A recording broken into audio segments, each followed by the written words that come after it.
आज प्रातःकाल लगभग 4 बजे जब मैं अपने कक्ष में सो रहा था तो किसी व्यक्ति ने हमारे कक्ष के द्वार पर दस्तक दी।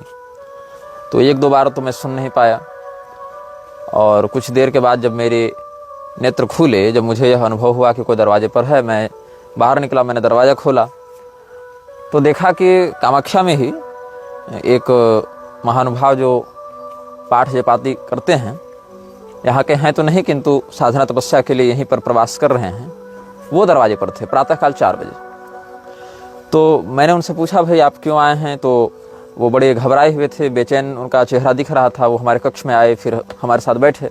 उन्होंने बताया कि आप जो म्लेच्छराज श्रृंखला अभी निर्गत कर रहे हैं उससे जुड़ी हुई कुछ बातें कहनी है। हमने सोचा भाई 4 बजे सुबह क्या बात करनी है, तो मैंने पूछा क्या बात है। उन्होंने कहा कि अभी अभी उन्हें एक स्वप्न आया है, जिस स्वप्न में कोई व्यक्ति है जो वो भी किसी परंपरा के साधक हैं, और उन्होंने कहा कि भाई मैं पहले म्लेच्छराज के संगठन में जुड़ा हुआ था और म्लेच्छराज के लिए नरबली इत्यादि में दिया करता था, किंतु मुझे इस प्रकार के अभियानों में बड़ी ग्लानि हुई। मुझे बहुत अफसोस हुआ कि मैं क्या कर रहा हूँ, तो मुझे प्रायश्चित करना है और मैं देवी जी की आराधना इत्यादि भी कर रहा हूँ। तो इसीलिए मैं यहाँ पर आया हूँ तपस्या करने के लिए, और मैं बताऊँगा कि म्लेच्छराज वस्तुतः कैसा दिखता है।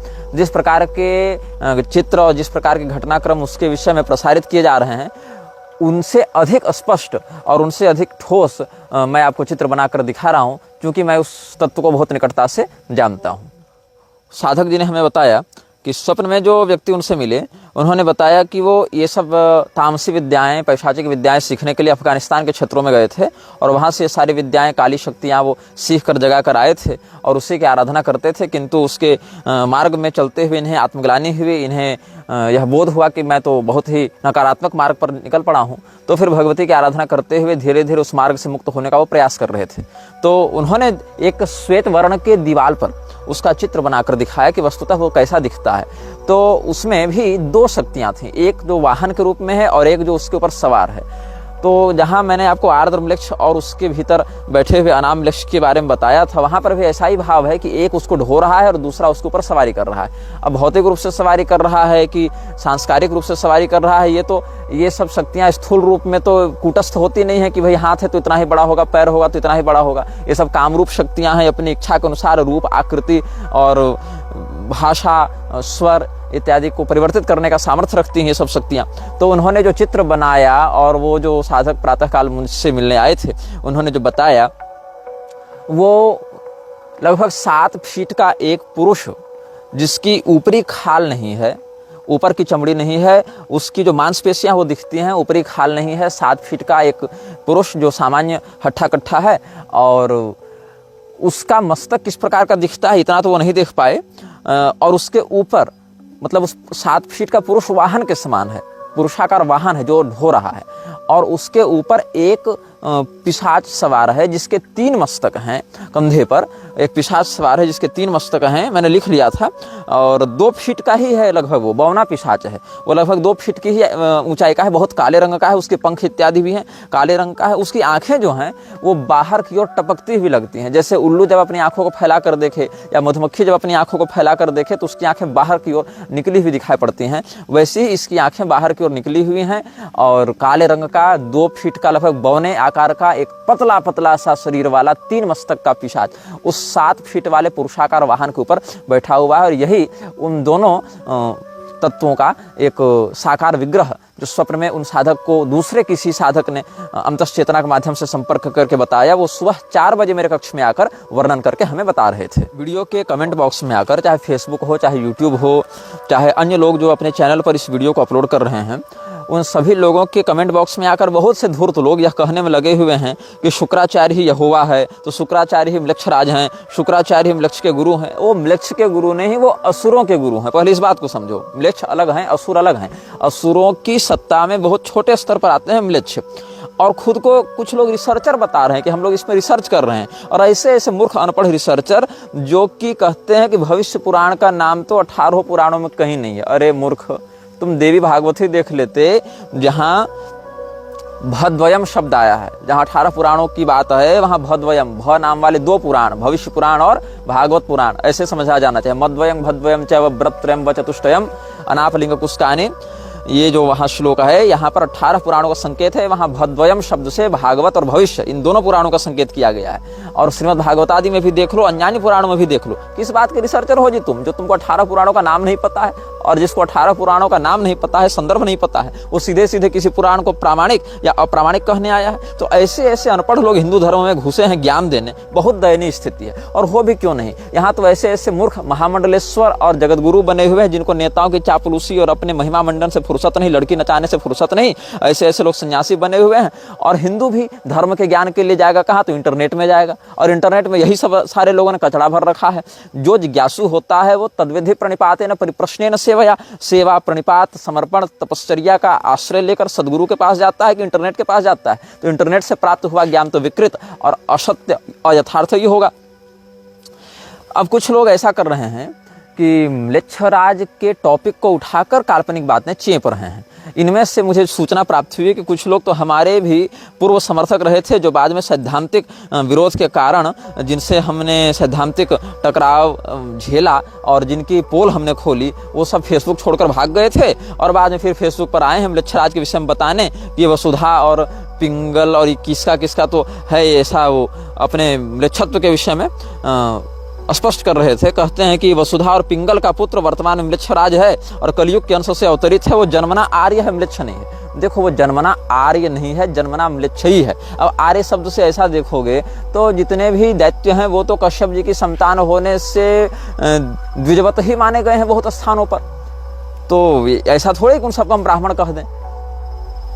और जितने भी म्लेच्छ हैं उनको असंस्कृत होने से ही अनार्य कहा गया है। तो अनार्य जो व्यक्ति है वो आर्य नहीं हो सकता है, चाहे जन्म की दृष्टि से वो कुछ भी रहा हो पहले, लेकिन संस्कार शुद्धि न होने के कारण वो नष्ट ही हो जाता है संस्कार की दृष्टि से। अब ये लोग कह रहे हैं कि भाई वो तो प्रधानता से वेद मार्गी है और प्रधानता से वैदिक प्रयोगों से ही शक्तियां प्राप्त किया हुआ है। देखो, वेद की शक्तियों का प्रयोग करके, वैदिक मंत्रों का प्रयोग करके वो शक्तियां प्राप्त नहीं कर रहा है। वो विशुद्ध रूप से पश्चिमामनाय के ही आगमों का प्रयोग कर रहा है। और यहाँ पर भी मेरी बात को चुरा कर ये कहते हैं कि फिर उसने सहस्र वर्षों तक भगवान रुद्र की पश्चिमामनाय के पैशाच संप्रदाय से उपासना करके संपूर्ण विश्व पर एकाधिपत्य करने का वर प्राप्त करके देवताओं के बल को छीन करने के लिए अपने अनुचरों के द्वारा भारत के आर्य धर्म के नाश में लगा हुआ है। पैशाच मार्ग का तो केवल उत्थापक और व्यवस्थापक है। अपने अनुयायियों के हितार्थ उसने पैशाच मार्ग का प्रवर्तन किया। अब जिस व्यक्ति ने ये लिखा है वो स्वयं से कुछ लिखने का सामर्थ्य रखता नहीं है। एक सेठ के लेखों को चुरा कर लिखा करता था। बाद में उसने अपने अनुयायियों के मन में भ्रम डाला कि हम तो बहुत बड़े साधक हैं, तपस्वी हैं, हिमालय में जाकर तपस्या कर रहे हैं, हम अपना फेसबुक व्हाट्सएप सब बंद कर रहे हैं, और लोगों को ब्लॉक कर दिया ताकि लोग उसको ऑनलाइन न देख सकें। और जब इस समय उसने देखा कि लोग तो मेरी चर्चा करना छोड़ रहे हैं, भूलते जा रहे हैं, तो अपनी लोकेशना में उसने म्लेच्छराज वाले टॉपिक उठाया और मनमानी बातें वैसे ही लिखने लगा। जिस प्रकार से पहले वो अपने संप्रदाय के विषय में या अपने आध्यात्मिक शक्तियों के विषय में या अपने अवतार के विषय में या अन्य विषयों में किसी मान्य संप्रदायाचार्य के क्लोन होने के विषय में, किसी मान्य संप्रदायाचार्य के कलयुगी एजेंट होने के विषय में जैसे बकवास करता था, काल्पनिक ग्रंथों के नाम पर काल्पनिक बातें प्रसारित करता था, वैसे यहाँ पर भी करने लगा। तो ऐसे लोगों से सावधान रहना चाहिए। अपने आप को महिमा मंडित करने के लिए कुछ भी ये लोग अप्रामाणिक और अपुष्ट रूप से प्रसारित करते रहेंगे और लोगों को भ्रमित करते रहेंगे। लाइव आने का ढोंग, अपनी चेहरा, अपनी पहचान को छिपा कर ये लोग नकली बातों से लोगों को भयाक्रांत करते हैं। कहते हैं हम लाइव आकर अपने वास्तविक चेहरे को दिखाएंगे, वो भी नहीं दिखाते।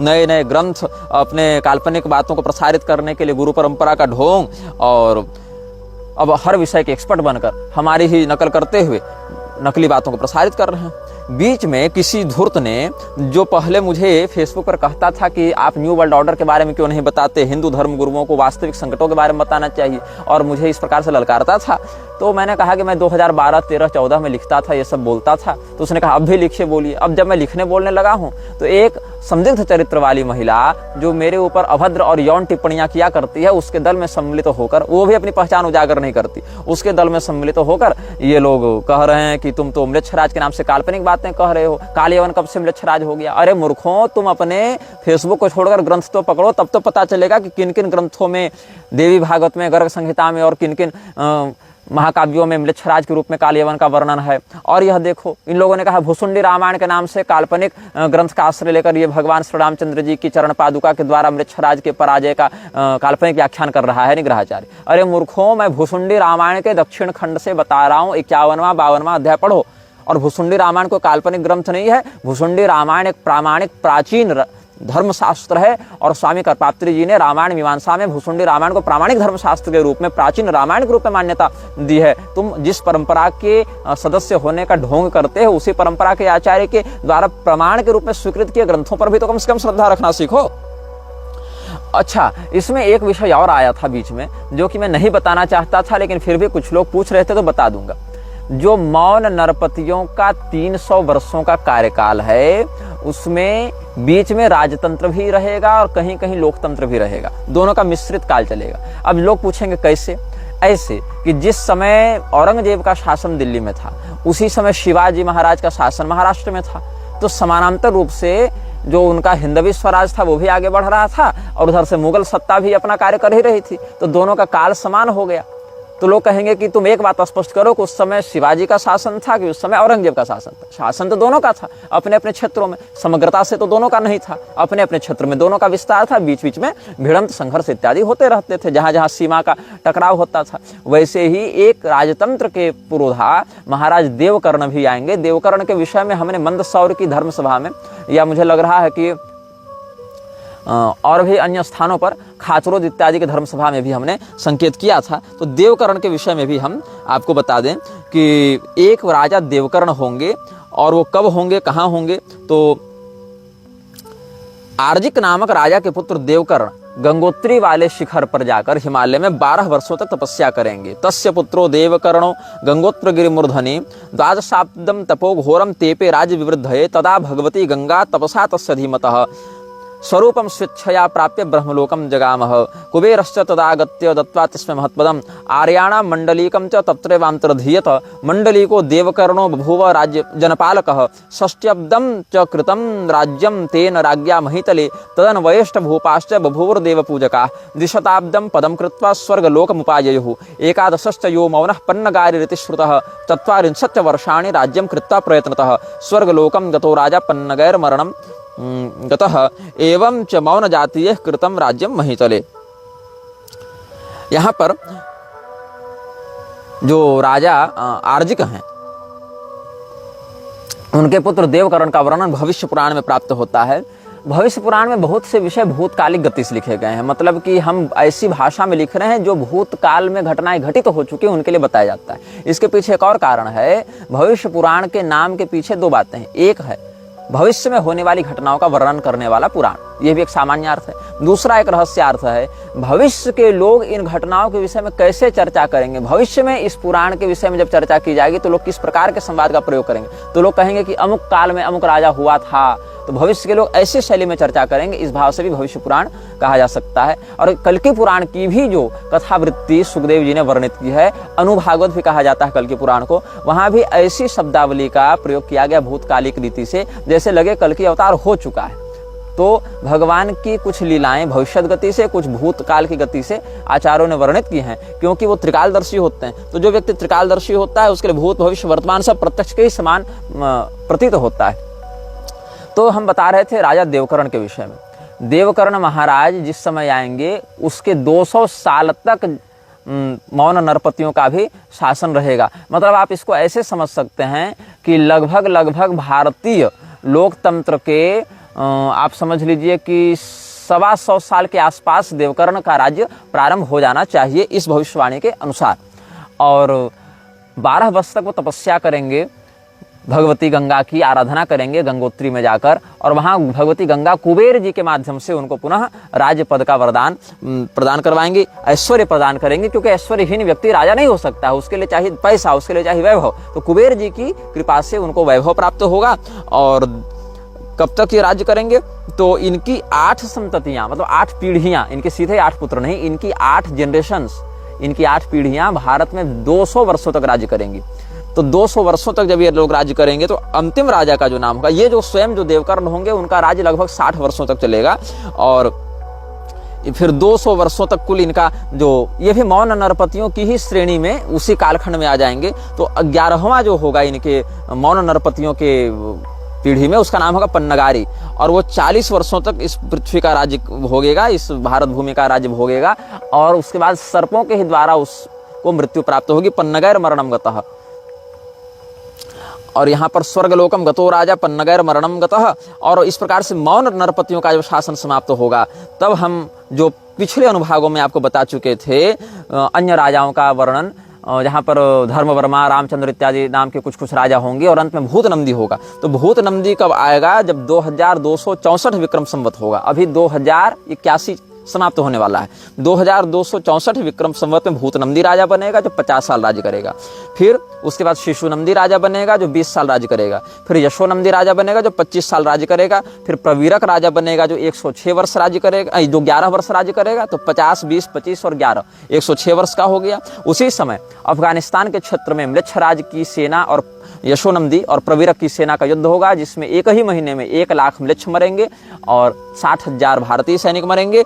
जिसके बाद यशोनंदी को अपनी पुत्री जालवती का कन्यादान करके म्लेच्छराज घुसपैठ करेगा। उससे होने वाली बाहलिक इत्यादि संतानें भी म्लेच्छ कहलाएंगे। युद्ध से तो यहाँ जीत नहीं पा रहा है म्लेच्छराज, तो उस समय क्या करेगा? घुसपैठ करके पारिवारिक रिश्ता जोड़कर उसके खून को विकृत करेगा और वहां अपने नाते के माध्यम से वो पारिवारिक घुसपैठ करके भारत पर कब्जा कर लेगा। उसके बाद बाहलिक इत्यादि 13 पीढ़ी तक 400 वर्षों तक जिसका वंश राज्य करेगा। तब तक कितना हो गया? इधर 106, इधर 2264 और उधर 400, इधर 106, मतलब 2770 विक्रम संवत जब आएगा। उसके बाद भारत में गृह युद्ध छिड़ेगा। 2 साल गृह युद्ध के बाद पुष्यमित्र द्वितीय, ध्यान से सुनेंगे, पुष्यमित्र शुंग नहीं, लोग ध्यान से सुनते नहीं, कमेंट में पूछते हैं। पुष्यमित्र द्वितीय इस भारत के राजा बनेंगे और वो 100 वर्षों तक राज्य भोगने के बाद, धर्म की झंडे को, धर्म के ध्वजा को फहराने के बाद भ्रमित होकर कलयुग के मित्र बन जाएंगे। यद्यपि उनकी स्वयं की दुर्गति नहीं होगी, वो तो अपने सत्कर्म के कारण दिव्य लोक में ही जाएंगे, लेकिन कलयुग के मित्र हो जाने के कारण वो कलयुग के विरोध को छोड़ देंगे, कलयुग का विरोध नहीं करेंगे और कलयुग फिर अपनी इच्छा के अनुसार अधर्म का विस्तार करता रहेगा। ये सब बातें भी धर्मशास्त्रों में संकेत के रूप में कहीं समास, कहीं व्यास विधान से वर्णित हैं। और हमने आपको एक और विषय यहाँ पर बताया था, जब बृहत पाराशर होरा शास्त्र के केतु महादशा प्रकरण से हम आपको बता रहे थे, तो वहां पर एक फलश्रुति थी कि जो म्लेच्छ के राजा होंगे, म्लेच्छराज होंगे, उनके द्वारा इस व्यक्ति को धन प्राप्त होगा। जो व्यक्ति केतु की अशुभ दशा का फल, केतु की उत्तम दशा का फल भोगेगा। केतु उत्कृष्ट दशा करोति विजय क्रूर क्रियार्थागमम म्लेच्छमापति लब्ध भाग्य कवन प्रारंभ शत्रुच्छया।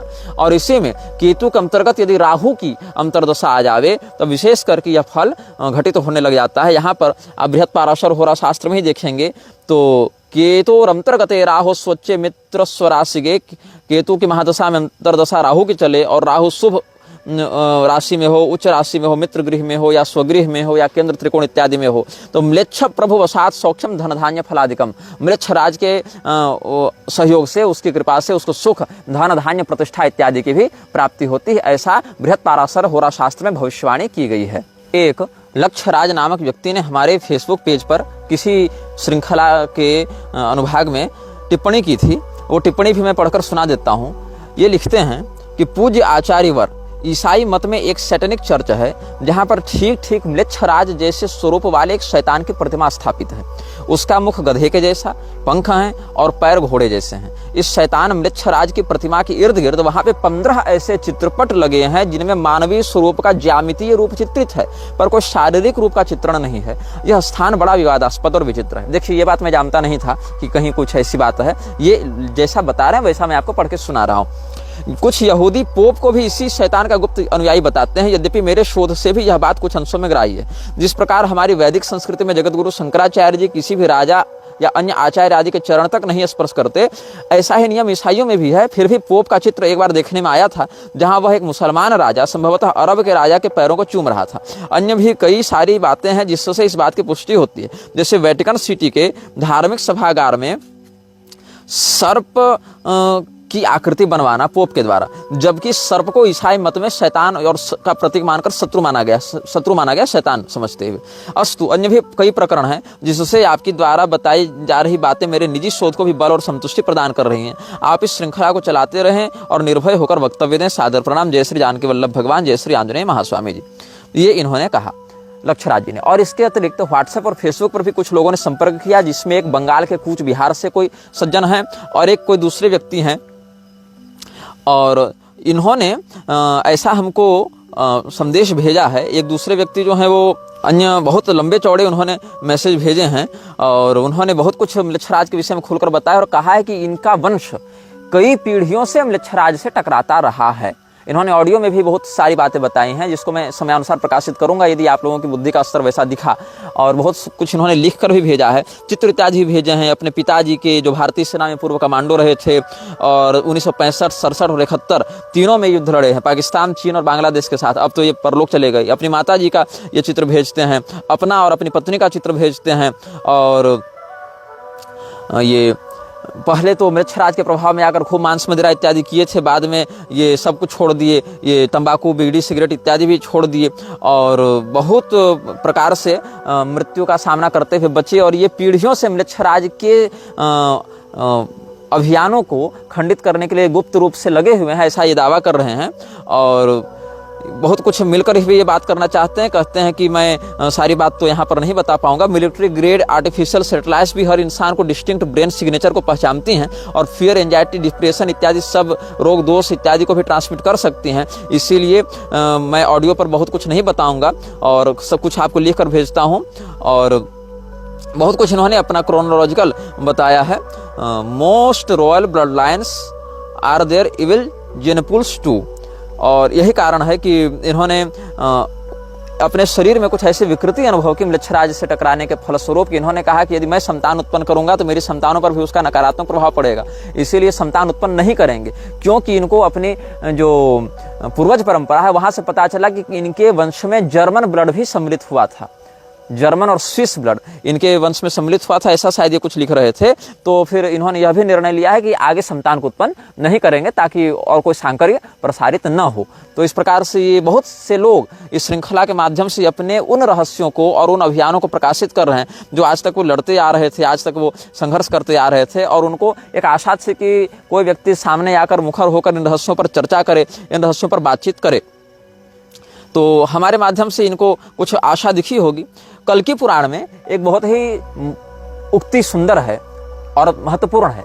आज मैं कल्कि पुराण का भी अध्ययन कर रहा था, जो कि शास्त्रों का अध्ययन तो करते ही रहते हैं। तो वहां पर एक बड़ी सुंदर उक्ति हमें मिली और उस उक्ति को आप जितनी गंभीरता से समझेंगे सनातन धर्म के प्रति उतने अच्छे से कार्य कर पाएंगे। 3 पंक्तियां, 1.5 श्लोक हैं। अवध्यस्य वधे यावांस तावान वध्यस्य रक्षणे इत्याह भगवान व्यासः सर्व वेदार्थ तत्परः प्रायश्चित्तम न तत्रास्ति यत्रा धर्मः प्रवर्तते। सभी वेदों के अर्थ को समझने वाले, जानने वाले भगवान वेदव्यास जी ने क्या कहा है?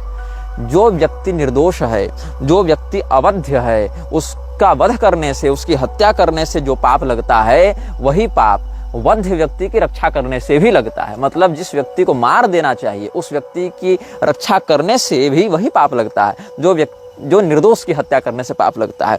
इसीलिए जहां अधर्म को प्रोत्साहित किया जाए, जहां से अधर्म को बढ़ावा मिले, धर्म की हानि हो, ऐसे व्यक्ति को मारना ही धर्म का निर्णय है।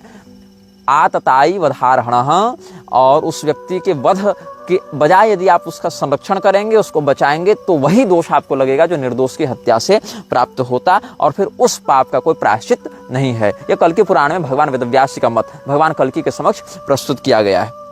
कुछ लोगों ने कलिपुरुष के विषय में जानने की इच्छा भी व्यक्त की थी और हम कलिपुरुष के विषय में कुछ स्पष्ट बातें भी आपको व्यक्त करेंगे। केवल कलिपुरुष नहीं, उसके पूरे खानदान के विषय में बताएंगे। और ये बिल्कुल प्रामाणिक बात आपके समक्ष हम कह रहे हैं। देखिए, अप्रामाणिक मैं कहता ही नहीं हूँ इन विषयों में, किसी विषय में भी मैं अप्रामाणिक बात कहने का पक्षधर नहीं हूँ, अप्रामाणिक बात सुनने का पक्षधर नहीं हूँ। बहुत से लोग यह कहते हैं कि तुम बहुत सारी फेसबुक आईडी, यूट्यूब आईडी बनाकर अपने समर्थन में कमेंट करते हो। ऐसा भी नहीं है। जो भी आईडी है वो मेरे वास्तविक नाम से प्रसारित होने वाली ही आईडी है, कोई दूसरी आईडी भी नहीं है। लेकिन लोग स्वयं जिस प्रकार के होते हैं, कपटी, छली, विश्वासघाती, सामने वाले को वैसा ही समझते हैं, क्योंकि सामने वाले के जीवन में भी कुछ सच्चाई और निर्भयता हो सकती है, इस प्रकार की कल्पना वो नहीं कर पाते। तो जो कल्कि पुराण का प्रथम अंश है वहीं पर कलिपुरुष के विषय में बताया गया है। कलिपुरुष का उद्भव कैसे हुआ, कलिपुरुष के कुल खानदान में कौन लोग हैं? स चा धर्म इति ख्यातस्तस्य वंशानुकीर्तनात् श्रवणात् स्मरणात् लोकः सर्व पापैः प्रमुच्यते। इस कलिपुरुष के उद्भव की घटना को सुनने और स्मरण करने से भी व्यक्ति पाप से मुक्त हो जाता है। ये कल्कि पुराण में कहा गया है। क्यों हो जाता है? क्योंकि अगर आपको उसका स्रोत पता होगा, कारण पता होगा, तो निवारण भी पता होगा, आप उससे बचेंगे। इसीलिए रोग को जानने से व्यक्ति रोग मुक्त होता है, क्योंकि रोग की पहचान होगी तभी तो रोग की चिकित्सा कर पाएंगे। जो रोग की पहचान ही नहीं कर पाएगा वो तो अंदरूनी रोग बढ़ता जाएगा, मार डालेगा। इसीलिए ब्रह्मा जी ने प्रलय के अंत होने पर, मतलब जब नवीन सृष्टि करते हैं, तो अपनी पीठ की ओर से एक तामसी तत्व को उद्भूत करते हैं, जिसको कहते हैं अधर्म। अधर्म की पत्नी का क्या नाम है? अधर्मस्य प्रिया रम्या मिथ्या मार्जार लोचना तस्य पुत्रोति तेजस्वी दंभः परम कोपन। जो अधर्म है उसकी पत्नी का नाम है मिथ्या।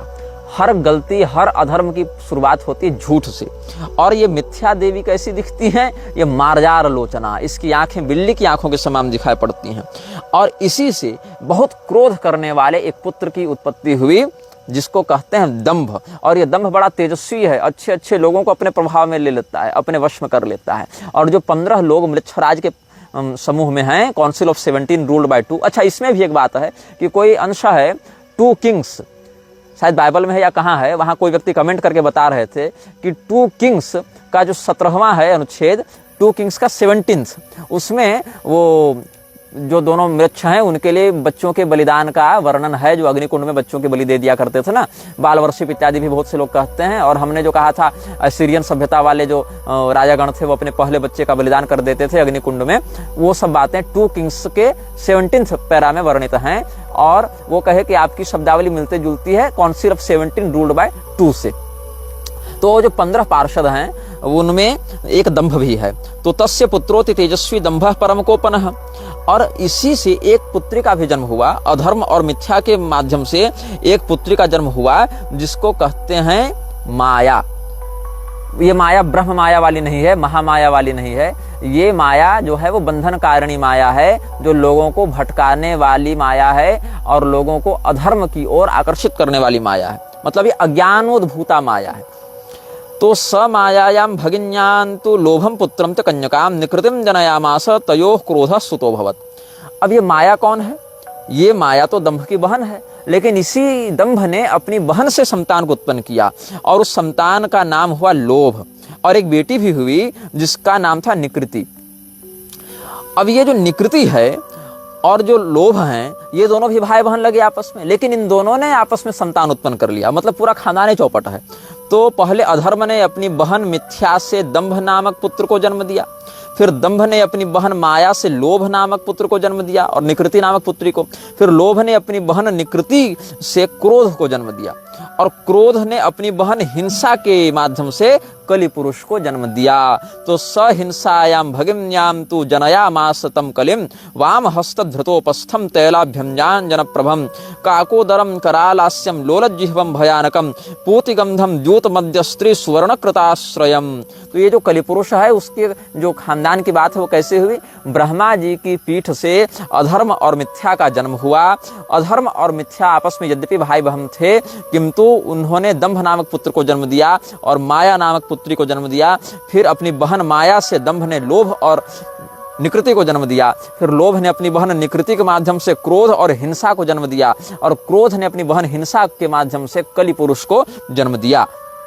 पुनः स्पष्ट करने के लिए हमने इस बात को दोबारा आपको बता दिया है। अब ये जो बुद्धि को, विवेक को नष्ट करके व्यक्ति को भ्रमित करने वाली उन्माद कारिणी जो शक्ति है, उसी को यहाँ माया शब्द से समझा जाना चाहिए। और उसी माया और अधर्म के पूरे ये वंशज हैं। और यह जो कलि पुरुष है उसका स्वरूप कैसा बताया गया कल के पुराण में? अपने बाएं हाथ में उपस्थ भाग को धारण करके। और वह उपस्थ कैसा है? तैलाभ्यक्ताम जन प्रभम। पूरा शरीर ही, उपस्थ भी तो उसी का हिस्सा है। काले रंग के काजल से पूरा शरीर चुपड़ा हुआ है और उसके ऊपर तेल डाल दीजिए तो चमकीला काला हो जाएगा शरीर। मतलब काले रंग का काजल है और पूरा शरीर काजल के समान काला है, उसके ऊपर तेल डाल दीजिए तो चमकेगा, उस प्रकार का इसका शरीर है। और काकोदरम करालास्यम लोलज्जिह्वम भयानकम। इसका जो पेट है वह कौवे के समान दिखाई पड़ता है। करालास्यम, जो इसका मुख है बहुत विकराल है, इसकी जिह्वा बिल्कुल लपलपाती हुई है, भयानक है। और इसके शरीर से बहुत भीषण दुर्गंध आती है। जुआ, शराब, व्यभिचार और धन के मद स्वर्ण आदि में इसका वास हो गया। और इस कलिपुरुष की बहन का नाम है दुरुक्ति, मतलब गाली। तो भगिन्याम तो दुरुक्त्याम स भयम पुत्रम च कन्यकाम मृत्युम स जनयामाश्च तयोश्च निरोयो भवत्। कलिपुरुष ने अपनी बहन दुरुक्ति के गर्भ से भयानक नामक पुत्र को जन्म दिया और मृत्यु नाम की पुत्री को जन्म दिया। और मृत्यु ने अपने भाई भय के वीर्य से निरय मतलब नरक के अधिष्ठाता पुत्र को जन्म दिया है। तो यातनायाम भगिन्याम तो लेभे पुत्रा युतायुतम इत्थम कलिकुले जाता बहवो धर्म निंदका। अब निरय ने भी अपनी बहन से ही बच्चा उत्पन्न किया, उसकी बहन का नाम था यातना। तो निरय ने अपनी बहन यातना से बहुत से पुत्रों को जन्म दिया, हजारों हजार पुत्रों को जन्म दिया। और ये हजारों हजार पुत्रों में से आधि व्याधि जरा ग्लानि दुख शोक भय इत्यादि कुछ प्रधान पुत्र हैं। ब्रह्मा जी की पीठ से अधर्म और मिथ्या का जन्म हुआ। अधर्म और मिथ्या ने अपने संयोग से दंभ और माया को जन्म दिया। दंभ ने अपनी बहन माया के गर्भ से लोभ और निकृति को जन्म दिया। लोभ ने अपनी बहन निकृति के माध्यम से क्रोध और हिंसा को जन्म दिया। क्रोध ने अपनी बहन हिंसा के माध्यम से कलि पुरुष और दुरुक्ति को जन्म दिया। कलि पुरुष ने अपनी बहन दुरुक्ति के गर्भ से भयानक नामक पुत्र और मृत्यु नामक पुत्री को जन्म दिया। फिर मृत्यु ने भय के गर्भ से अपने भाई के ही माध्यम से निरय और यातना नामक संततियों को जन्म दिया। निरय ने अपनी बहन यातना के गर्भ से हजारों पुत्रों को जन्म दिया, जो कलयुग के वंश को उसके परंपरा को आगे बढ़ाने वाले हुए। और इनका कार्य क्या था? यज्ञाध्ययन दानादि वेद तंत्र विनाशकाः। यज्ञ स्वाध्याय दान श्राद्ध वेद तंत्र इत्यादि धर्मशास्त्रों का विनाश करने वाले हुए। और कलिराजानुगाश्चेरुर्यूथसो लोकनाशकाः बभूवुः काल विभ्रष्टाः क्षणिकाः कामुका नराः दंभाचार दुराचारास्तात मातृविहिंसकाः वेदहीना द्विजादीना शूद्र सेवा पराः सदा। ये धर्म निंदक आधि व्याधि जरा ग्लानि दुख शोक भय का आश्रय लेकर यज्ञ स्वाध्याय दान धर्म श्राद्ध वेद तंत्रादि धर्मशास्त्रों का विनाश करने वाले हुए। लोक विनाशी यूथ के यूथ झुंड के झुंड ये सब कलिराज के कलिपुरुष के जो अनुचर हैं, वो जो कलिराज के जो सेवक हैं, उन्होंने मनुष्य शरीर को धारण करके इस सृष्टि का विनाश करना आरंभ किया है, कामुक और क्षणभंगुर शरीर को धारण करके। और दंभी दुराचारी माता पिता का तिरस्कार करने वाले ये सब ब्राह्मणों के घर में जन्म लेने लगे। आज भी आप देखें कि तो अधिकांश जो वामपंथी हैं वो उसमें से जो बड़ी संख्या ब्राह्मणों की है। ये सब ब्राह्मण नहीं है, ये सब ब्राह्मणों के वेश में आए हुए असुर हैं, जो सत्यनिष्ठ तपोनिष्ठ शास्त्रनिष्ठ और सदाचारी संयमी धीर व्रती ब्राह्मण कुल में उत्पन्न सदाचारी होगा वही ब्राह्मण माना जाएगा। केवल ब्राह्मण कुल में जन्म लेने मात्र से अगर वो ब्राह्मण संपूर्णता से अभिव्यक्त हो जावे तो फिर देवी भागवत की भविष्यवाणी निष्फल हो जाएगी, जहां पर दुष्कृत के फलस्वरूप राक्षसों का ब्राह्मण कुल में कलयुग में जन्म लेना भी वर्णित है। तो ऐसे ब्राह्मणों का लक्षण क्या होगा? वो दंभ दुराचार में रहेंगे, शूद्रों की सेवा करेंगे, वेद ज्ञान से विहीन होंगे, कुतर्कवाद बहुला धर्म विक्रयणो धमा वेद विक्रयणो ब्रात रस विक्रयणस्तथा मांस विक्रयण क्रूरा शिष्णोदर परायणाः परदार रता मत्ता वर्ण संकर कारकाः। धर्म बेचने वाले होंगे, वेद बेचने वाले होंगे, हर बात में कुतर्क करने वाले होंगे, नमक इत्यादि का व्यापार करने वाले होंगे, मांस बेचने वाले होंगे, ब्रात्य हो जाएंगे, यज्ञोपवीत संस्कार इत्यादि को नहीं मानेंगे, केवल लिंग और पेट की संतुष्टि को ही प्रधानता देंगे, दूसरे की स्त्री श्रवण करने वाले होंगे, शराब पीने वाले होंगे, वर्ण संकर संतान को उत्पन्न करने वाले होंगे, ह्रस्वाकारा पापसारा षठा मठ निवासिनः षोडशाब्दायुषः शाल बांधवा नीच संगमाः। ये लोग ह्रस्वाकार होंगे, पाप परायण होंगे, धूर्त शठ होंगे, मठों में रहने वाले हो जाएंगे। मठाधीश महामंडलेश्वर ये सब देख रहे हो ना, जगत गुरु बने घूम रहे हैं। इनमें से 100 अगर मठाधीश हैं, उसमें 95 मठाधीश तो ऐसे ही हैं, बस 5 ही कोई विशुद्ध परंपरा का शास्त्री मिल जाए। तो अभी क्या हुआ, कुंडली श्रृंगेरी के नाम से एक जो मठ है, वहां पर जो कोई दत्तराज देश पांडे बना हुआ है शंकराचार्य, पहले आरएसएस का प्रचारक था, आरएसएस का एजेंट था, वहां शंकराचार्य बन गया। और जो हमने उसका विरोध किया तो शंकर परंपरा के ही लोग हमको गाली देने आए थे कि तुम शंकराचार्य परंपरा का विरोध करते हो। वो तो देखो सांगोपांग ऋग्वेद पढ़ा हुआ है, 10 ग्रंथि पढ़ा हुआ है परंपरा से। तो हमने भाई कहा कि भाई क्या पढ़ा है क्या नहीं पढ़ा है, उसके साथ साथ उसकी क्रिया और उसका परिणाम भी तो देखो। तो अभी नागपुर में उसने 3 दिन की सभा की, उसमें खूब उसने अविधि पूर्वक मांसाहार का समर्थन किया। देवेंद्र फडणवीस वहीं बैठा हुआ था। तब ये लोग को झटका लगा कि ये क्या कह रहा है। हमने कहा तुमको जो बात आज समझ में आ रही वही बात हम साल भर से चिल्ला रहे हैं। तब तो तुम लोग कह रहे थे निग्रहाचार्य संतों को गाली देता है, हमारे मठाधीश को शंकराचार्य परंपरा को गाली देता है। परंपरा को गाली थोड़ी दी हमने, परंपरा में जो ये सब सठा मठ निवासी घुसे हुए उनको ना हम कह रहे थे। तो तुम लोग को सारी बात समझ में आती है, लेकिन जब तक समझ में आती है तब तक वो समय बीत चुका होता, हमको तुम लोग पर्याप्त गाली दे चुके होते हो। तो विवाद कलह क्षुब्धा केश वेश विभूषणा कलौ कुलीना धनिनः पूज्या वा धूषिका द्विजा संन्यासिनो गृहासक्ता गृहस्थास्त्व विवेकिनः गुरु निंदा परा धर्म ध्वजनः साधु वंचका। विवाद कलह इत्यादि में क्षुब्ध, केवल साज श्रृंगार मेकअप में आसक्त, धनी कुलीन और ब्याजग्राही ब्राह्मण ही कलयुग में पूजनीय होने लगे हैं। सन्यासी लोग गृहस्थ धर्म के अनुरागी हो जा रहे हैं। देखो अभी कैलासानंद कैसे वो हर्षा छारिया को एकदम अपने पास बुलाने के लिए तड़प रहा है, और अवधेशानंद और रविंद्रपुरी जैसे म्लेच्छ समर्थक उसका कैसे समर्थन कर रहे हैं। पूरा अखाड़ा परिषद आ गया है उसके समर्थन में। एक हीरोइन को नचाने के लिए सारे लोग अपनी लंगोटी खोलकर दौड़े चल रहे हैं, देख लो। और क्या है, महामंडलेश्वर जगत गुरु ब्रह्मनिष्ठ संत हैं ये लोग। तो ये सब धर्म ध्वजन साधु वंचका, ढोंगी, संसार को ठगने वाले, केवल धर्म के नाम पर पाखंड फैलाने वाले ये सब लोग हैं। ये सब बातें हैं। वाचालत्तम च पांडित्य शोर्थ धर्म सेवनम, ये सब बातें हैं। बहुत बोलने वाला व्यक्ति पंडित हो जाएगा, यश प्राप्ति की इच्छा से धर्म प्रचार करने लगेंगे।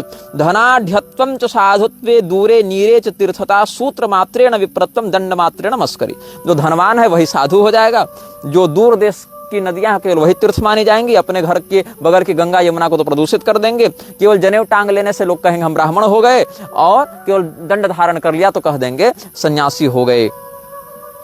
और क्या होगा, अल्पसस्या वसुमती नदी तीरे वरोपिता, नदी अपना किनारा छोड़कर बहेगी, पृथ्वी में अन्न उपजना बहुत कम हो जाएगा। स्त्रियों वेश्यालाप सुखा, स्त्रियां वेश्याओं के समान व्यवहार करके स्वयं को वेश्याओं के समान बाजारू बनाकर प्रदर्शन करने लगेंगी। सपुंसा त्यक्त मानसा, और अपने पति में अनुरक्त नहीं रहेंगी। परान्न लोलुपा विप्राश चंडाल गृह याजका, दूसरे से दक्षिणा और पैसा और सब यशो सम्मान इत्यादि, यशो सम्मान इत्यादि मिल जावे, खूब अन्न मिल जावे, इसके लिए चांडाल इत्यादि के भी घर में जाकर पुरोहित करने लगेंगे। स्त्रियां जो हैं वो स्वच्छंदाचरण प्रिया, जिस प्रकार से स्त्रियों का अनुशासन शास्त्र वर्णित करते हैं उस अनुशासन में नहीं, बल्कि मनमौजी अनुशासन मनमौजी आचरण वाली स्त्रियां हो जाएंगी। मेघ कहीं बारिश करेंगे कहीं नहीं करेंगे। प्रजा भक्षा निपा लोका कर पीड़ा प्रपीड़िता, निर्मला सीतारमण, जो प्रजा है उसका भक्षण करने के लिए राजा तत्पर रहेंगे, और हर चीज में केवल टैक्स बढ़ाना ही इनका अभिष्ट कार्य होगा। हर चीज में टैक्स लगा दो, टैक्स लगा दो, यही सब कली पुरुष का कार्य है ना। और क्या होगा, एवं तो प्रथमे पादे कलेह कृष्ण वृंद का, भगवान कृष्ण की निंदा करने वाले लोग कलयुग के प्रथम चरण में होंगे। दूसरे चरण में तो भगवान कृष्ण का नाम भी लेने वाले लोग नहीं बचेंगे। द्वितीय तन्नाम हीना, तृतीय वर्ण संकरा, तीसरे चरण में परिपूर्णता से वर्ण संकर हो जाएंगे। और एक वर्णाश चतुर्थे च विस्मृताच्युत सत्क्रिया, और भगवान का पूजन भजन सब छोड़कर चौथे चरण में तो सभी एक वर्णी हो जाएंगे, मतलब सबके सब पूर्णतया म्लेच्छयी हो जाएंगे। ये सब बातें हम नहीं कह रहे, कल की पुराण में ये सब बातें बताई हुई हैं भविष्यवाणी के रूप में, और कली पुरुष के पूरे खानदान का हम आपके समक्ष वर्णन कर चुके हैं। यह वीडियो जल्द ही हटा दिया जा सकता है, कृपया थर्ड पार्टी ऐप्स का उपयोग करके डाउनलोड करें। आप इस वीडियो को अपने चैनल पर फिर से अपलोड भी कर सकते हैं।